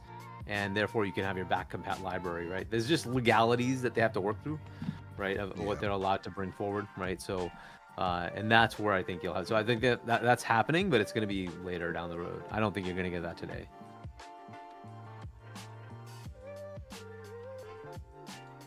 So, my bad about that. I had myself muted. Danny, so what's your thinking on that, Dan? Going off what Hargeet said there, and I think that makes perfect sense, Hargeet. So that makes a lot of sense, actually. I think that feature probably will. Actually, I think I floated an idea like that too. That it probably will be saved for next gen, and that would be more than enough reason for me to get an Xbox handheld next gen. And I actually talked to a few people too that said, I'll just wait for the Xbox branded. They're going to end up giving us something really good, et cetera, et cetera. But do you think, Danny, that this could at all backfire on Microsoft if they have third-party developers crafting the experience and they kind of exit out, or do you think it could be a potential danger for them leaving hardware? I don't think it's a danger. I don't think it's a danger either way. I think them partnering with them for the handhelds is a good idea, and I don't know if they end up partnering with them for the consoles. That might be a bad idea. I don't really see that happening. I know Hargeet said that he thinks it's probably likely. I don't see that. Like, there might be other... I guess there might be like an Asus device or something that you put under the thing that you can get the Microsoft Store on, but I don't think it would boot with like Xbox UI or whatever. I don't know. I also just don't know why because partially I don't know why Asus would want to do that. But I think that this is for the handheld is a good idea for them, at least to an extent, because I think it's going to be like a canary in the coal mine situation. I think it's going to be like, that bitch died. Let's not do this. This is a bad idea. That bird dead. That bird is gone. They're going to look at it. They're going to be like, what are the sales like on this? Oh, bad? Cool. Let's not touch this. Let me not put my hand on this hot oven. Yeah, for sure. Okay. What else can I say? What's up, KC? What's up, Bobby? Our resident pony. What up, Bunty? It's so interesting because there's so much stuff floating around about this type of stuff, and I had heard about Project Canon sometime back, but I didn't, obviously wouldn't want to speak on it out of respect for the information being passed to me. But it is really interesting to me, and this is why I keep going on shows with Boom and such, and I'm always saying this stuff. I know people probably think I'm just being like a bit of a shield, or I'm trying to just talk up nice about Xbox because of whatever, but no, I genuinely do have excitement for Xbox Next Gen. I think it's going to be very interesting in all the approach and ways they're going to handle things. Even with them putting games over on PlayStation and stuff like that, it seems like it's going to really start being an Xbox show even on that platform. So I just like a lot of the moves seem like they were in dire straits, but it's going to look like it's going to end up being that Microsoft comes out on top at the end of the day, in my honest opinion. And I'm just excited for what they have coming technology-wise and as far as hardware and even their plans with third parties. So that's what I'll say to that, and I won't go further. But let's move to the last topic, which is Ubisoft. Let me read this, and I'll see if I can also share that in a second. Where is it at? Ubisoft. So IGN posted an article about this, and it says Ubisoft shareholder plots protest outside Paris HQ, accuses company of failing to reveal discussions with Microsoft, EA, and others allegedly interested in acquiring IPs. Danny, if you remember, some time back, we heard about the Guillemot family, and possibly being bought up, I think, by, what was it, Tencent or something at the time or something? Yeah, because the Tencent has like a pretty big, I forget what percentage, but they own like a pretty big chunk of Ubisoft already, I think. Yeah, we were talking about this, and we floated the idea of maybe IP being sold off and stuff like that. So it's interesting seeing this now.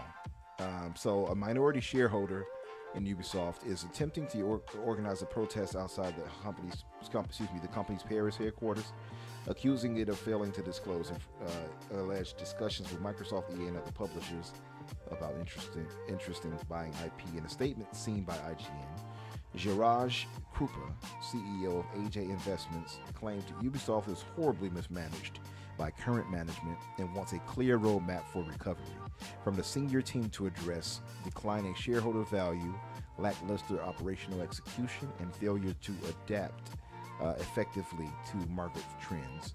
Krupa alleged that Ubisoft has not been transparent about its decision making, accusing the firm of hiding information, including an Assassin's Creed Mirage DLC partnership with the Saudi investment firm Savvy Group.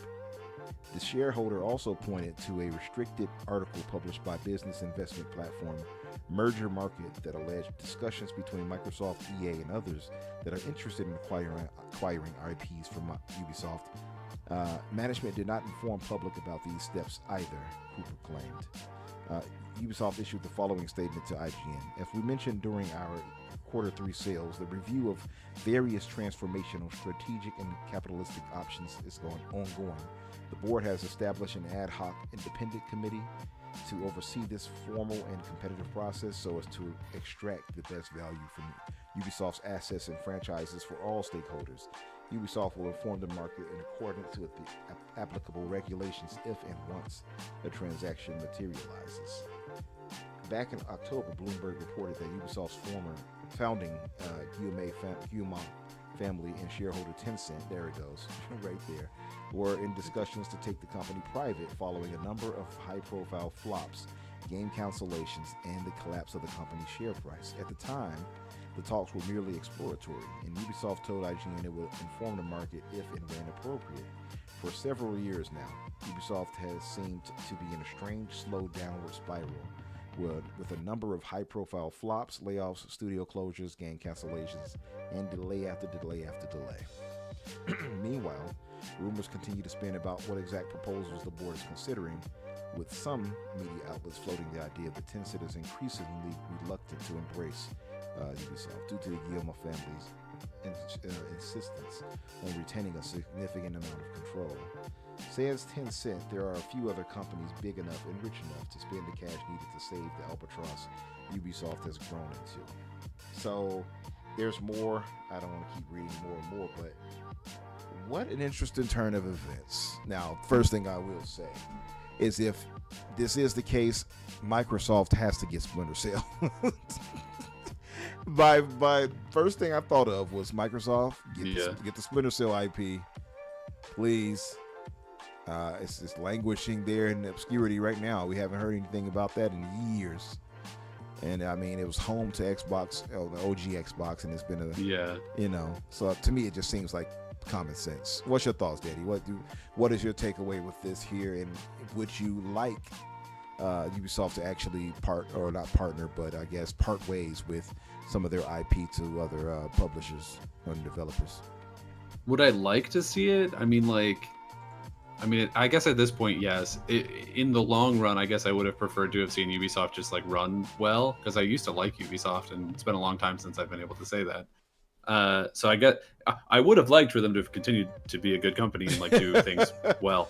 That would have been, I think, my preferred outcome. Right. Yeah. Unfortunately, they've basically since the Vivendi thing, they just like announced a bunch of things and then didn't make good on any of those promises, and then it got worse and worse and worse. They made a lot of bad financial decisions, and now here we are. And I think at this point, yeah, we talked about this, I don't know how long ago on the fix here, where we were both talking about like, oh, should Xbox buy Ubisoft? And I think we were both like, no, it's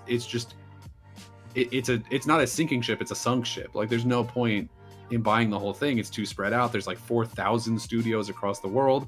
Most of them are probably useless. Like 20,000 plus employees. Like, you can just call us the next Nate the Hate, because we pointed at something very obvious and predicted it to come true, and now here it is coming true. Is the most obvious solution to this problem is like, you're gonna have to start selling it off piecemeal, because no one's gonna buy the whole thing, because it's not worth being bought as a total. I think you're gonna start seeing like, we've already seen a couple of those smaller studios be shut down. I forget which ones, but they shut down a couple of them. I think you're going to see some of their studios get sold as like support teams to other guys. I think you're going to see exactly this. Like, this doesn't surprise me at all that they're selling off these properties. Here's the thing. Assassin's Creed obviously is the cash cow here, right? That's their franchise. That is the big one. I think that's probably going to be the last one they sell, because I think if Assassin's Creed goes, Ubisoft goes, right? If they sell Assassin's Creed, then they have sold Ubisoft. Like, they are not even worth paying attention to at that point, because they won't have any way of surviving. Yeah. Assassin's Creed is really their only shot at making money at this point. That and so I don't necessarily see them. Yeah, even then, I don't think the last Division like did particularly well, and then they like canceled some DLC or something that was supposed to come. I forget exactly what, but there was some like mess with that. Yeah. So who knows? I think, I see. Microsoft, I definitely see buying Splinter Cell. They've definitely got enough teams that could do something with that, or they could maybe even buy a Ubisoft team to work on it. I know that they announced a while ago that they were making like a remake of one of the Splinter Cells, presumably the first one. So that's something. They're working on it to some extent. So maybe you just buy the team that's working on it, and then also buy the IP, and then just put that out as yours, and let them continue making future Splinter Cell games or something. Like, maybe you do that. I was looking at what other IP they have, and to be quite honest, there's not a ton that I think are worth buying. There's like the Tom Clancy stuff. Maybe you just buy the whole Tom Clancy estate, and then you just like roll it into Call of Duty, and maybe you can do something there. And then also like continue to put out like Rainbow Six, I think still performs decently well. So maybe you just like roll in the cash that brings out. I don't know. But outside of that, it's like, what is there? Like, you do Prince of Persia. There's definitely teams that Microsoft could do something with Prince of Persia, but I don't know that Prince of Persia has the cachet that people think that it does at this point. Like, it's not nothing, but it's not like, oh my god, I can't believe they bought Prince of Persia. Yeah. And I think that also goes for like Watch Dogs and Beyond Good and Evil. It's like, they said they were done with it. Watch Dogs. Yeah. Right? It's like you could, someone could do something. Dogs, you say? Yeah, after Legion, it was just a mess. Wow. But like you could do something with those IP. There are teams out there that I'm sure would be thrilled to do something with Beyond Good and Evil, which I think they reaffirmed last year is still under development, but like, we'll see. But at the same time, it's like, if you put out a Beyond Good and Evil 2 in 2030, by the time you probably get one out, are people gonna still care? Like, there'll be some of us who do, but I think the majority of people are gonna be like, at that point it may as well just be a new IP.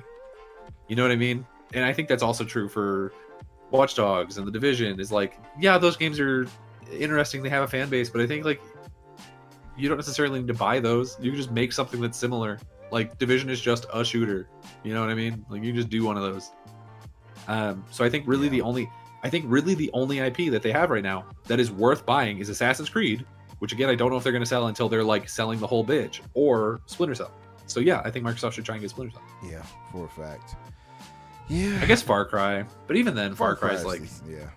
I don't even know who else would make a Far Cry game, because Far Cry is such like a quintessential like Ubisoft formula game that if somebody else was doing a Far Cry, it would just be like, oh, they're emulating Ubisoft. So at that point, you should just buy a team too from Ubisoft and have them make it. That's a fair point. I could see one team doing it though, in particular at Microsoft, Machine Games. Yeah, but Machine Games doesn't usually do like that big of open worlds. They don't. And they're kind of hopefully at least tied up with Wolfenstein and now Indiana Jones now. So yeah. I wouldn't necessarily want them throwing a Far Cry on top of that. I agree. I just feel like if it was anybody there that could definitely do it, it would be them. Yeah, maybe they open another studio somewhere and then have them work on it. Like I could see that. Yeah. But Hargeet, I guess somewhat similar question to you on this. Ubisoft doing this. Coffee, what's up, brother? I mean, you can, but we're close to ending now. So just to say, did you want to really speak on this situation with Ubisoft? Because this is literally the last topic we're on right here. Danny, I'm sure you remember Coffee, right? Oh, kind of. There he is. So yeah, this is the last topic of the day for us, Coffee. Just so you know. But yeah, you can spit your bars on this for sure. But Hargeet, I'll be going to first. Hargeet, your thoughts on this with Ubisoft right here, and do you feel like this might be one of the moments we're starting to see the downfall of Ubisoft, and if they did have to part ways with IP, who would you want to get what?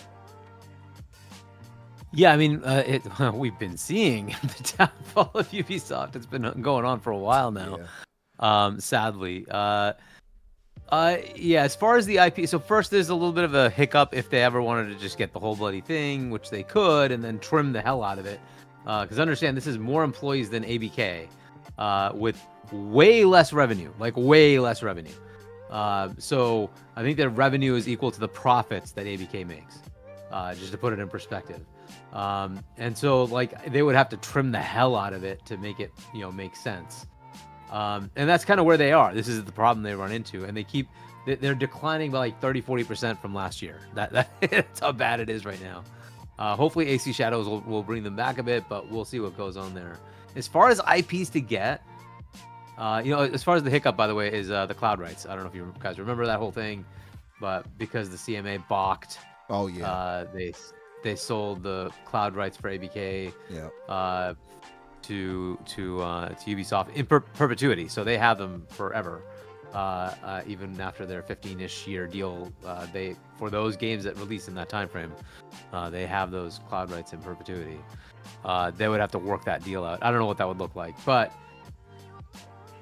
you skip over the one that I think might actually be relevant to Microsoft is Just Dance.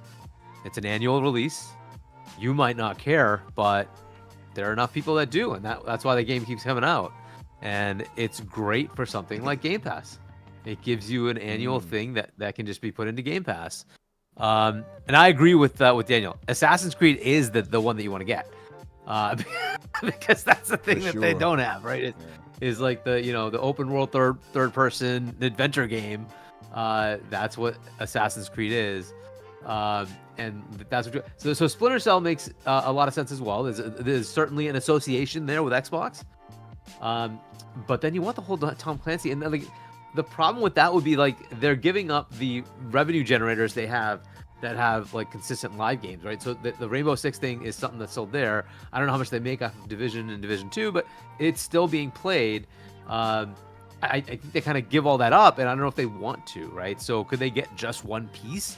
It's possible, but then it might be more like it's licensing instead of owning, because the Tom Clancy license would still probably stay with Ubisoft, right? So then it'd be more like that Disney, giving you access to do a Marvel character or a Star Wars game or something like that.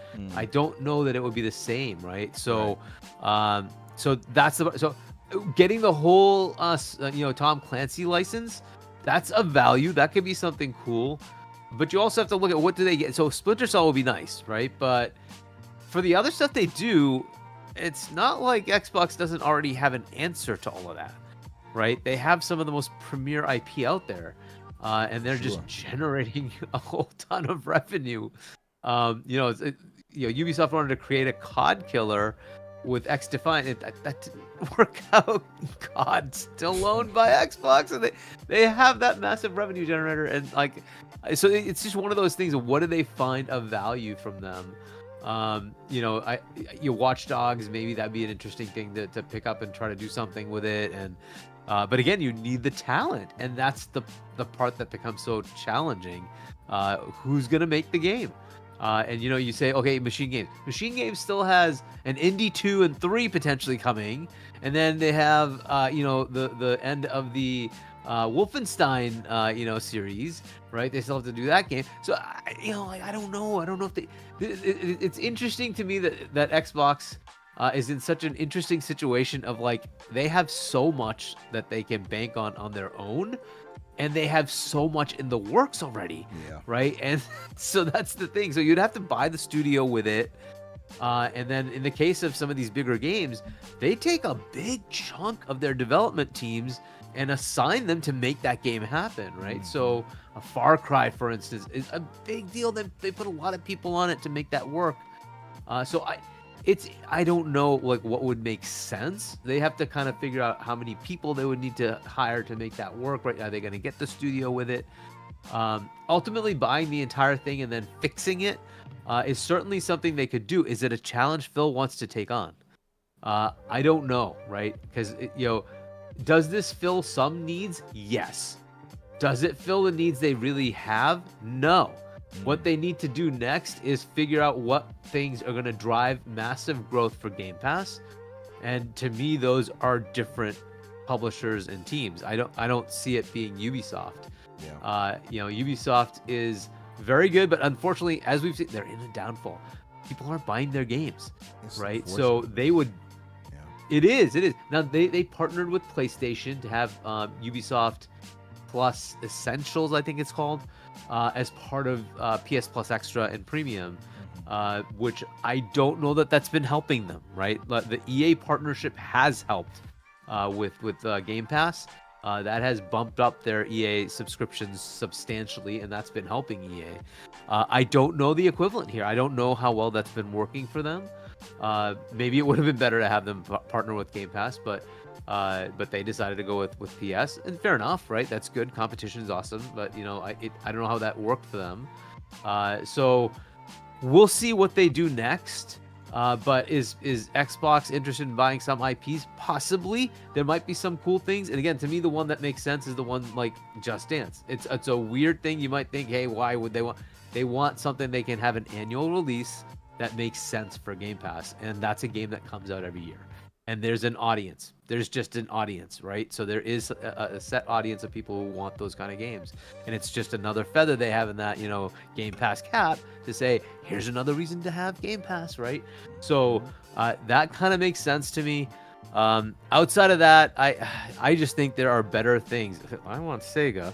I would like Take-Two. I think those are much better answers. They get you much more.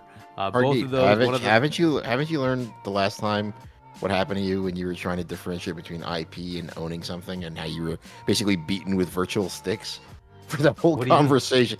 I don't know if you remember a while back, you were talking about Sony and their IPs and God of War, and like what was like something that they owned in relation to an actual IP and how that was used. It was a while back, but anyway.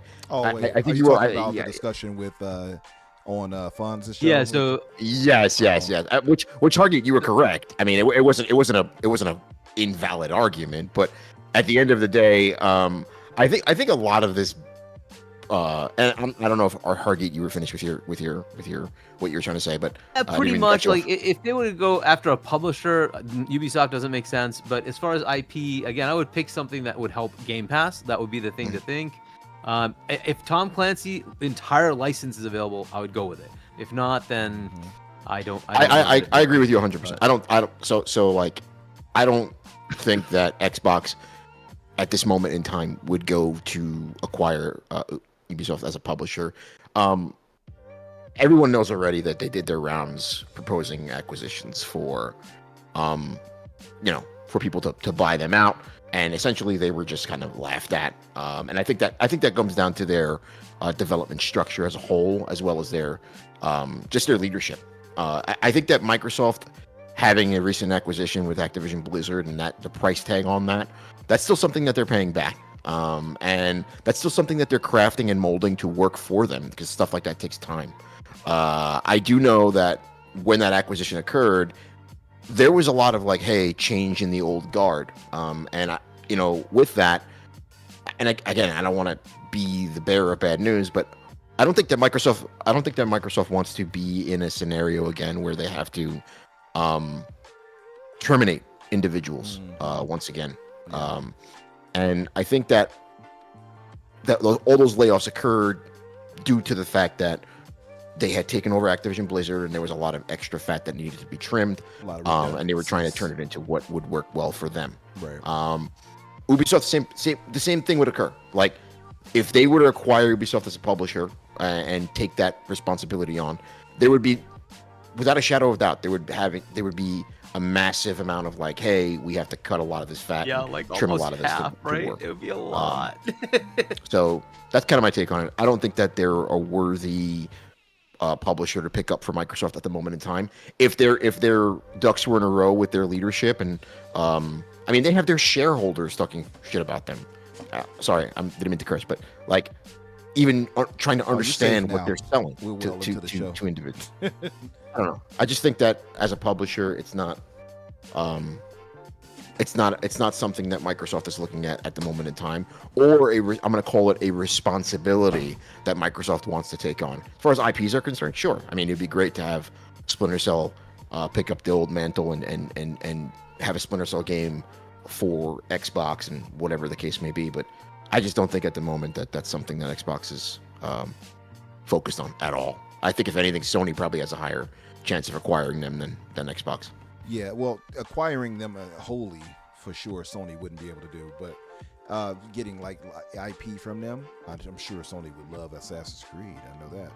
And EA, of course, would love Assassin's Creed. Actually, I think Assassin's Creed would probably fit right home at EA. Actually, if I'm being honest, hell, the Division would fit right at home with EA. To be fair. Now, wouldn't that be something if they pick up? Because now EA Play is part of Game Pass. Suddenly. Yeah, good point. Good point. Hargeet even mentioned, he says Ubisoft should have joined Game Pass for $5 a month. I would have loved that, man. We talked about that on one, I forgot what show it was, but we talked about that too. I would have loved that. Yeah, that'd be awesome. Yeah.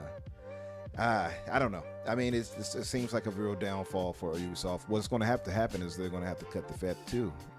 Going to the point of cutting fat.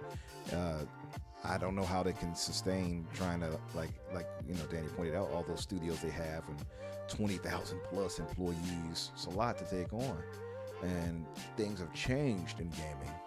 So I don't know. But I will say we have gone over a bit. I want to thank everybody who came back to kick it with us. We did have the little technical issues at first, but we got through it and we rebooted. I appreciate you guys for coming back and spending your time with us. Let's get out of here. So, Hargeet, my brother, thanks for joining us, man. I know it was kind of last second ask, and I know you had things going on, so appreciate you for stopping by and dropping your knowledge and wisdom and your thoughts and views. Tell the good folks where they can and can't find you and what you'll be up to. So you can find me on Discord. Johnny, I'm not on any social media otherwise. You can also subscribe to my channel. It's Hargeet Johnny 1 on YouTube. You can also pick up my book if you want. I have a book called Emergence. Shop.johnny.us. Check that out. And then I will be on tomorrow with C Money and Doodle on Point for Gamers at about 9ish, I think, something like that, in the evening, U.S. Eastern Time. And then I'll be on with Fonz on Saturday at 6 p.m. U.S. Eastern Time, Fonz Gaming. Sunday with WebDave, 7 p.m. U.S. Eastern Time on his channel, WebDave. And then back with Boom on 7 p.m. U.S. Eastern Time on Wednesday at Double Barrel Gaming. Check that out. Busy man. Yep. and of course, he joined us and dropped some quality bars at the last second. Coffee, I love coffee. It's been a while, brother. That we had a chance to talk. I know you jumped back in, of course, the GCP chats and stuff, so we did see you recently, but it had been a long while. So welcome back, man. And I definitely do want to get you back on here when we, I guess from the beginning of the show to get your thoughts on other topics and such in the future. So tell the good folks what you'll be up to, and I guess what you're playing, watching, whatever it may be. I unfortunately have not done anything on YouTube, nor do I plan on doing anything. I like to just come on these shows and kind of talk about video games and talk about, kind of what I do for work. But yeah, just doing a lot of working, paying bills and supporting the family. I mean, that's kind of what I'm dealing with at the moment. But yeah, I mean, I would love to come back on, and sorry, it was kind of last minute. I know we were talking about your thumbnail this afternoon and getting that situated. I'm glad you did. I'm glad you took the advice. But yeah, it would be a pleasure to come back on here. And obviously, Hargeet, it's always a pleasure having a discussion with you in the room. I actually enjoy your takes. So yeah, that's really about it. But yeah, love to come on eventually down the road again. Yeah, for sure, brother. Definitely will reach out to you again. Yeah, for the thumbnail he was speaking of, I was working on it, and I was shooting the thought to the guys in the chat, and he gave me some valuable thoughts on it too for design. So I'm actually very proud of this thumbnail. It's a lot of work that went into it that you all can't see. You worked hard on it. You definitely worked really hard on it. I'll tell you that right now. Indeed. But last but not least, my co-star, Daniel J. McGee. Danny, tell the good folks what you'll be up to, where they can find you, and if we don't see you for a long while, that we will know that you made it to Survivor. Yeah, if I disappear for a month, then I've either died or I'm lost on an island in Fiji. But no, you can find me. Let's hope it's the latter. Hopefully the latter. You can find me on Twitter and Blue Sky at Daniel J. McGee, or you can follow my podcast, Ready Set Replay, on Spotify and YouTube. Our episode next Tuesday is going to be a retro review of Crazy Taxi, and I think it's a pretty good one. So nice. Hopefully you'll come by and give it a listen. I love Crazy Taxi. It's Crazy Taxi. Hey. I love that damn game, man. It's a good one. Soundtrack was beautiful. What was that?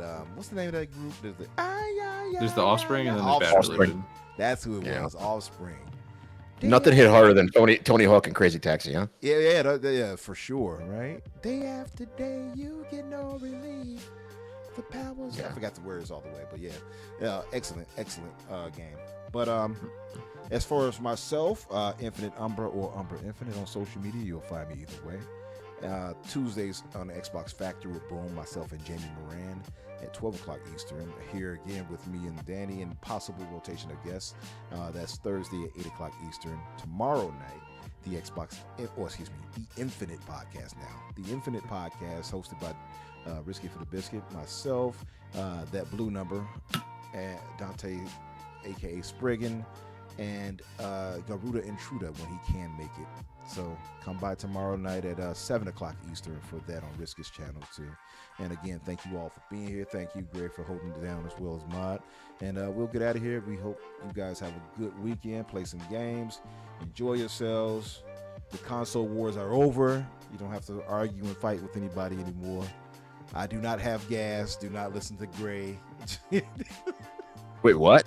Yeah, I was playing that damn Split Fiction, and you play as a pig on one of the missions, and I was just farting up a storm. You fart rainbows with the pig.